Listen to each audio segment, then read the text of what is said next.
की कलई खोल रहे हैं, तो वही मोदी विरोधी फिर से वही राग अलापने लगे हैं। अचानक 20 तारीख को उनकी भाषा बदल गई। विश्वगुरु से स्वघोषित विश्वगुरु से विश्वगुरु बन गए। इस बौखलाहट की वजह पीएम का मंगलसूत्र वाला वो बयान है। पीएम ने कांग्रेस का मैनिफेस्टो खंगाल कर उन पर अटैक किया, तो अब बौखलाहट में कांग्रेस नेता जयराम रमेश एक और कदम आगे निकल गए। जिस नेता को पूरी दुनिया विश्वगुरु मानती है, उसे कांग्रेस महासचिव जयराम रमेश क्या नाम दे रहे हैं, जरा ये सुन लीजिए।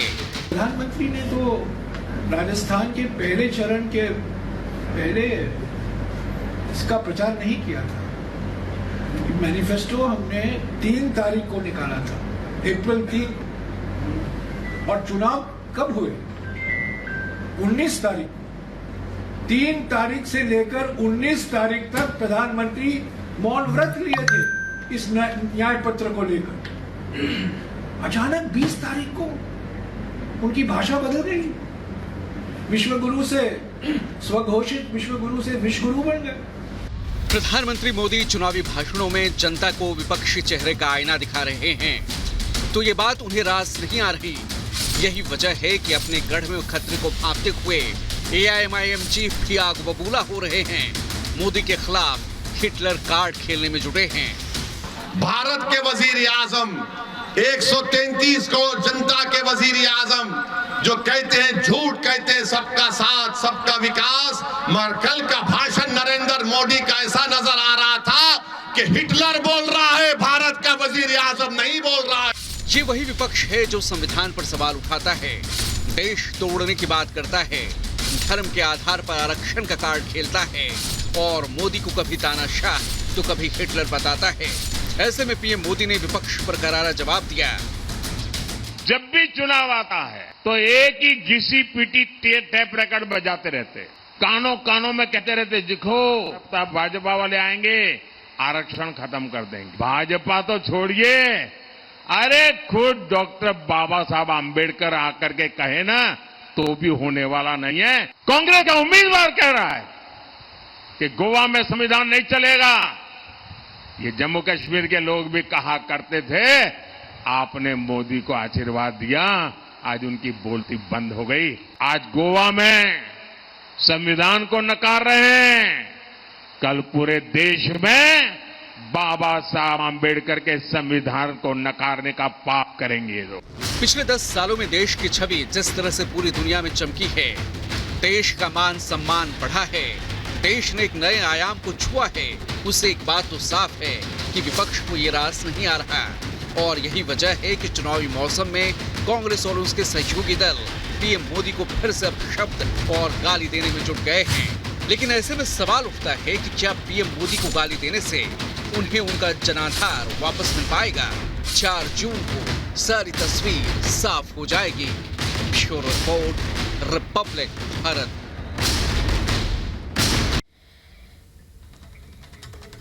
और कांग्रेस के संपत्ति प्लान पर आखिर जनता का रुख क्या है, ये जानने के लिए हमारे सहयोगी लोमस और अनामिका की रिपोर्ट जरा आपको जरूर देखनी चाहिए। ये जो कह रहे हैं कि कांग्रेस मुसलमान बढ़ गई, फैक्ट है, क्योंकि कांग्रेस सरकार ही मुसलमान है और जो मुसलमान है वो मुसलमानों को ही देगा, हिंदुओं का वो कुछ नहीं करेगा। ये जो कांग्रेस कह रही है वो 70 साल से यही करती आ रही है, इसीलिए हमने 10 साल से भारतीय जनता पार्टी को चुना है और उनके राज में कुछ नहीं हो सकता है, इसलिए भारतीय जनता पार्टी आएगी, कांग्रेस कुछ नहीं कर पाएगी। बिल्कुल ठीक कह रहे हैं मोदी जी, लेकिन कांग्रेस तो सत्ता में आएगी नहीं। कांग्रेस का तो सुबड़ा ही साफ हो चुका पहले ही।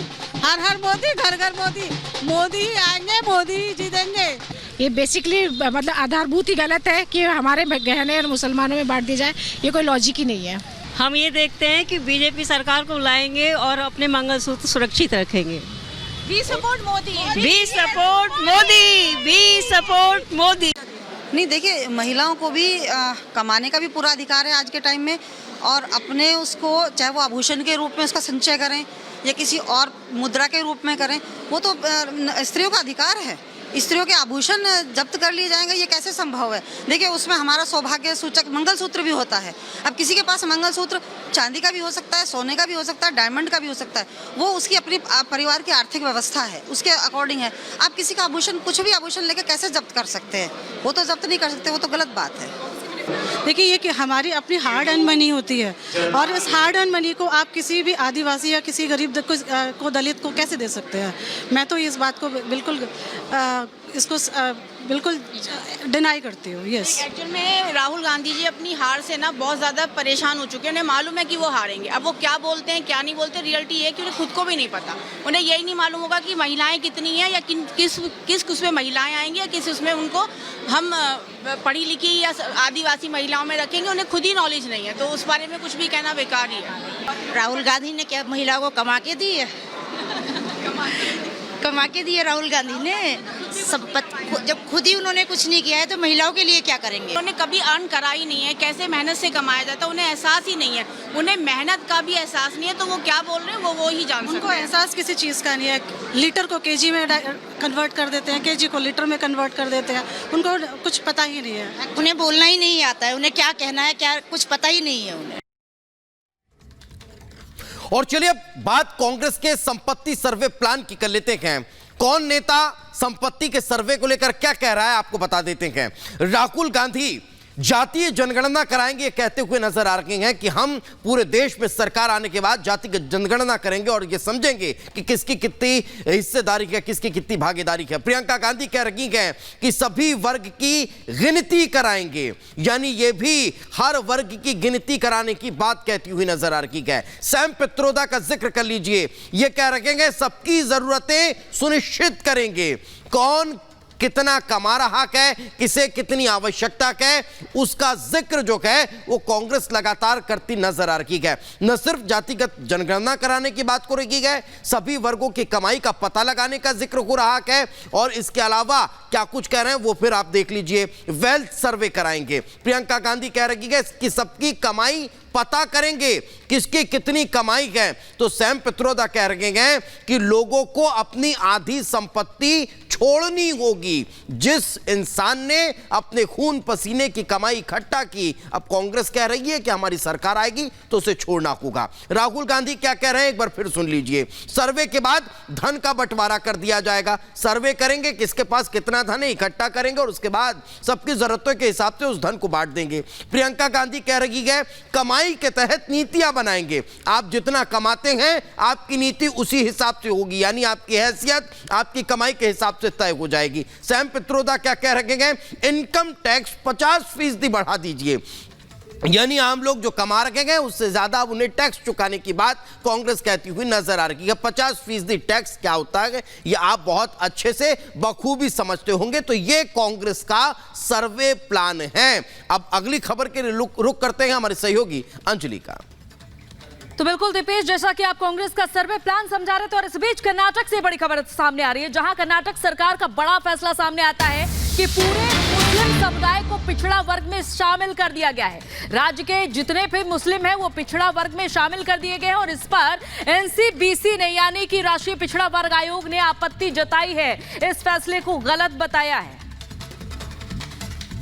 तो मुस्लिमों को आरक्षण देने का यह फैसला लिया गया है कर्नाटक सरकार की ओर से, और राज्य सरकार के इस फैसले पर जहां एनसीपीसी ने आपत्ति जताई है और ये कहा है कि इस तरह का फैसला सही नहीं है, इस तरह का फैसला सामाजिक न्याय के सिद्धांत को कमजोर करता है, ये कहना है राष्ट्रीय पिछड़ा वर्ग आयोग का।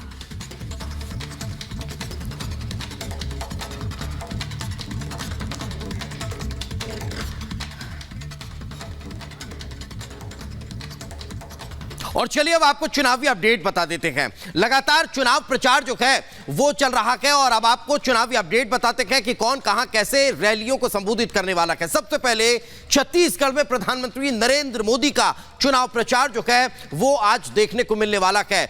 मध्य प्रदेश में भी प्रधानमंत्री नरेंद्र मोदी चुनाव प्रचार करने वाले हैं, रोड शो भी करेंगे। अंबिकापुर, सागर, बैतूल, हरदा में रैलियां प्रधानमंत्री नरेंद्र मोदी की होगी। तो भोपाल में प्रधानमंत्री Narendra Modi mega road show करने वाले हैं। उस रोड शो के अलावा अगर हम बात अब केंद्रीय गृह मंत्री अमित शाह की करें तो केरल, महाराष्ट्र में अमित शाह चुनाव प्रचार में ताकत झोंकते हुए नजर आने वाले हैं। इससे इतर अमित शाह उत्तर प्रदेश के दौरे पर भी रहेंगे और वे उत्तर प्रदेश में भी चुनावी कार्यक्रमों में शिरकत करने वाले हैं। वाराणसी में केंद्रीय गृह मंत्री अमित शाह पहुंचेंगे और मंथन करेंगे। यह मंथन प्रधानमंत्री नरेंद्र मोदी के नॉमिनेशन से पहले का है। अब आपको बता देते हैं भारतीय जनता पार्टी के राष्ट्रीय अध्यक्ष जेपी नड्डा के कार्यक्रमों के बारे में। तो बिहार में जेपी नड्डा चुनावी जनसभा को संबोधित करने वाले हैं। भागलपुर, खगड़िया और झंझारपुर में रैली को संबोधित जो है वो जेपी नड्डा करेंगे। इससे इतर अगर इन रैलियों के बारे में जिक्र करें तो आम कार्यकर्ताओं से मुलाकात भी तमाम नेताओं की होने वाली है।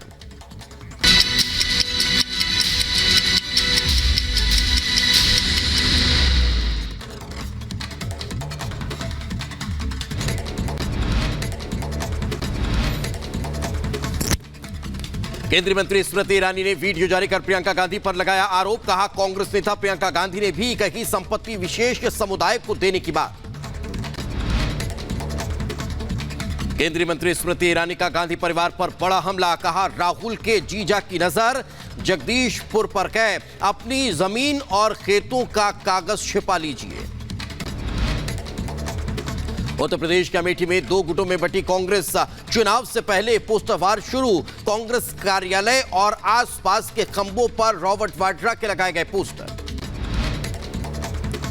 उत्तर प्रदेश के कन्नौज से लोकसभा चुनाव लड़ सकते हैं समाजवादी पार्टी के अध्यक्ष अखिलेश यादव। सूत्रों के हवाले से खबर, सपा ने तेज प्रताप से दिया है कन्नौज से दिया है तेज प्रताप को टिकट। कांग्रेस नेता जयराम रमेश का प्रधानमंत्री नरेंद्र मोदी पर कटाक्ष। कहा, पीएम की भाषा विश्व गुरु वाली है, मोदी विश्व गुरु नहीं विश्व गुरु। हिमाचल प्रदेश के मंडी से कांग्रेस उम्मीदवार विक्रमादित्य सिंह का दावा। कहा, हिमाचल की 4 सीटें कांग्रेस जीतेगी। बीजेपी जो मुद्दे उठा रखी है उनसे जनता थक चुकी है। विदेश मंत्री एस जयशंकर का दावा, मुंबई आतंकी हमले के बाद यूपीए सरकार ने आतंकियों के खिलाफ नहीं की थी सैन्य कार्रवाई। तिहाड़ जेल में बंद मुख्यमंत्री केजरीवाल से मिलने जाएंगे आप नेता सौरभ भारद्वाज। आज दोपहर तिहाड़ में होगी मुलाकात। उत्तर प्रदेश के अमरोहा में कांग्रेस और आम आदमी पार्टी के नेताओं की भिड़ंत। मंच से उतारने को लेकर आपस में भिड़ गए दोनों दलों के नेता। घटना का वीडियो वायरल हुआ।